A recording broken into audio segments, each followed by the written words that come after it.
অনেক ড্রাগ অ্যাডিক্টই একা একা ভালো হতে চায়, কিন্তু পারে না উইথড্রলের পেইনের কারণে। উইথড্রলের পেইন যে কতটা তীব্রতর, চলেন আপনাদেরকে একটা গল্প শেয়ার করি।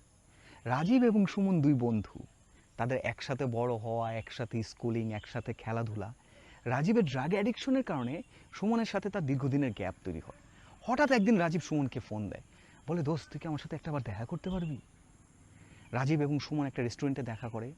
কথার এক পর্যায়ে রাজীব বলে, দোস্ত ফোনটা দে, আমি একটা জরুরি ফোন দিব। এই বলে সে রেস্টুরেন্টের বাইরে যায় এবং এখান থেকে গায়েব হয়ে যায়। বাইরের থেকে যদি আমরা রাজীবকে দেখি কতটা খারাপ মনে হবে, কিন্তু সে তার উইথড্রলের পেইনের কারণে তখন যে কোনো কিছু করতেই প্রস্তুত ছিল। এর পরবর্তীতে যখন সে আবার ড্রাগ নেয়, স্বাভাবিক হয়, তখন কিন্তু সে কান্না করছে যে তার বেস্ট ফ্রেন্ডের সাথে সে এটা কী করলো। উইথড্রলের পেইনের কারণে অনেক কিছুই কন্ট্রোল করা সম্ভব হয় না, তাই ট্রিটমেন্ট ছাড়া অনেকের পক্ষে বের হয়ে আসাটা খুব দুর্লভ হয়।